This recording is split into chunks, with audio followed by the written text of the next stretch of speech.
Movie review सुबह शाम में आप सबको वेलकम है। आज हम बात करेंगे सुंदरिया शर्मा की लाइफ, लव और स्ट्रगल की। जिस भी कास्टिंग डायरेक्टर के पास जाती थी तो मुझे ये बोलते थे कि तो आप में ऐसा क्या है, तो व्हाट इज सो स्पेशल, क्या कैसे करोगे।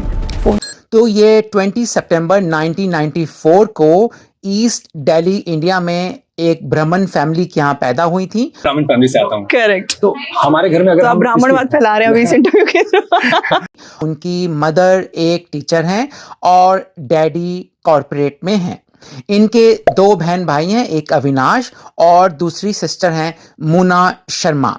और इनको शुरू से ही म्यूजिक और एक्टिंग का शौक था, इसलिए इन्होंने इंडियन क्लासिकल म्यूजिक में ट्रेनिंग भी ली है। अपने करियर का आगाज किया था फिल्म रांची डायरीज में, जिसको अनुपम खेर ने प्रोड्यूस किया था। एक तो लंगूर हमको प्रपोज भी कर गया। क्या बोला? गुड़िया जी आपका गाना देखे थे यूट्यूब पे, आई लव यू टू। दोस्तों, इनकी स्ट्रगल के बारे में हम बहुत जल्द आगे जाकर बात करेंगे। जल्दी से आप लाइक और शेयर कर दीजिए। इन्होंने बाहर अमेरिका आकर भी न्यूयॉर्क फिल्म एकेडमी से एक्टिंग कोर्स किया है। तो मैंने कहा पापा मुझे अब जाना है, बेस्ट स्कूल में जाऊंगी एक्टिंग के, और मैं न्यूयॉर्क फिल्म एकेडमी गई, ली स्ट्रासबर्ग गई, लॉस एंजलिस में। और उसके अलावा दूसरी अचीवमेंट्स भी इनकी हैं। मिसाल के तौर पर इनको जो अवार्ड्स मिले हैं, रांची डायरीज में एक लीड रोल किया था, उसके लिए जी सिने अवार्ड्स और स्टार स्क्रीन अवार्ड्स में इनको नॉमिनेशन मिली थी, मगर वो जीती नहीं थी। लेकिन बाकी जो दो नॉमिनेशंस थी, एक झारखंड इंटरनेशनल फिल्म फेस्टिवल जिसमें इनको बेस्ट डेब्यू में विनिंग पोजीशन मिली थी, और लोकमत स्टाइलिश अवार्ड्स में मोस्ट स्टाइलिश दीवा का भी ये इनाम जीती थी। आइए अब इनके करियर पे मुख्तसर सी नजर डालते हैं। उसके लिए मैंने ना 14 किलो पुट ऑन किया था, मेरा कैरेक्टर ऐसा था उसके लिए मैं बहुत पतली थी again. So while I was losing my weight, I was 2017 में इन्होंने रांची डायरीज मूवी की, जिसमें इनका किरदार गुड़िया का था।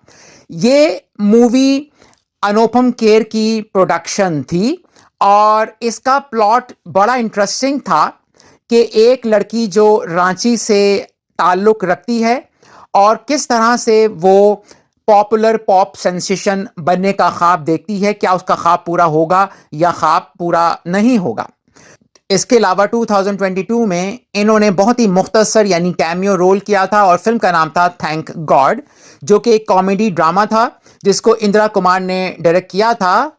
और इसमें अजय देवगन जैसे महाकलाकार थे और साथ में रकुलप्रीत सिंह भी थी। बाकी सब तो ठीक है, but these artifacts have to go.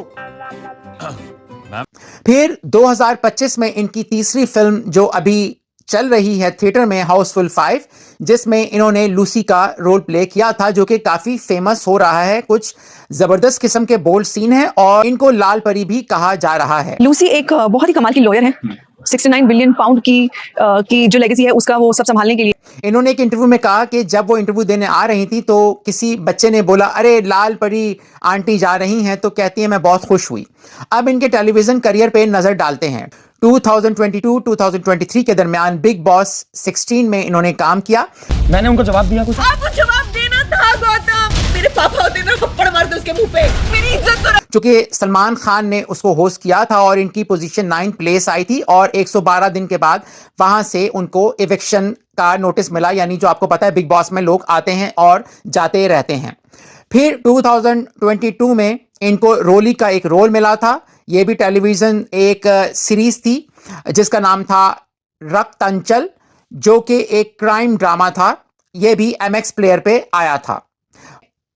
कर्म युद्ध एक हिंदी लैंग्वेज टेलीविजन सीरीज थी जिसको रवि अधिकारी ने डायरेक्ट किया था, जिसपे इन्होंने काम किया था। इनके म्यूजिक वीडियोस भी बहुत सारे आ चुके हैं, जिसमें आप अगर सर्दी में देख रहे हैं तो हॉटनेस होगी और अगर गर्मी में देख रहे हैं तो आपको एयर कंडीशनर चलाना पड़ेगा। जिसमें इन्होंने साजिद खान सिंगर थे, मस्त बरसात 2021 में मॉडलिंग की थी।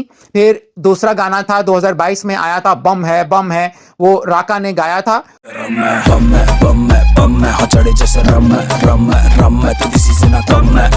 और फिर 2023 में बड़े दिन से और खूबसूरत 2 सॉन्ग आए और खूबसूरत तो नेहा कक्कर ने गाया था। खूबसूरत लगती हो ऐसे। तो इनका करियर अगर कहा जाए तो उनका करियर 2022 से स्टार्ट हुआ है। बना नहीं सकती। मुझे एक पल के लिए नहीं लगा कि मैं आउटसाइडर हूँ। और हाँ, एक इंटरव्यू में इन्होंने बताया कि इन्होंने कंट्रोवर्शियल एड भी किया था जिसमें अक्षय कुमार SRK थे, जो कि 2 साल के बाद रिलीज हुआ था। ने विमल का एक ऐड किया था शाहरुख सर। जी वो शूट हो गया था, रिलीज नहीं हुआ था। शाहरुख सर, अजय सर और अक्षय सर, तो जिसके लिए बाद में बहुत मगर इस पे इनको इतना अफसोस नहीं, क्योंकि कहती हैं कि मुझे तो इतने बड़े स्टार्स के साथ ऐड मिल गया, बहुत बड़ी बात है। यकीन जानिए दोस्तों, जो भी इनके मैंने इस वीडियो की तैयारी में इंटरव्यू सुने तो मुझे बहुत ही ज्यादा ये इंटेलिजेंट, विटी और खूबसूरत अदाकारा लगी हैं। तो इतनी ट्रांसपेरेंसी है घर में कि ट्रस्ट फैक्टर बहुत ज्यादा है। मैं ड्रिंक नहीं करती, स्मोक नहीं करती, नॉनवेज नहीं खाती, और जो लोग करते हैं उनको जज भी नहीं करते। और फ्यूचर में ऐसा लगता है अगर ये नेपो किड्स के जुल्म का शिकार ना हो तो ये आगे जाकर काफी फिल्मों में काम कर सकती हैं, वरना इनकी सीट को अनन्या पांडे या फिर आलिया भट्ट घेर सकती है, इसका मुझे जरूर डर है। वरना ये आपको शायद यकीन ना आए कि ये डेंटिस्ट भी हैं, और उन्होंने एक इंटरव्यू में कहा कि मैं जिस काम में हाथ डालती हूं मैं उसको बेस्ट से बेस्ट करती हूं। तो उन्होंने जब अपने पेरेंट्स से बोला मुझे एक्टर बनना है तो पहले उनको अपोजिशन मिली, लेकिन मेरी आंख में आंसू आ गए जब इन्होंने कहा कि मेरे डैडी तो मेरे जो छोटे छोटे क्लिप्स या आर्टिकल्स भी आते थे जिनमें मेरा नाम होता था उसको वो रखते थे, उन्होंने मुझे इतना इनकरेज किया था।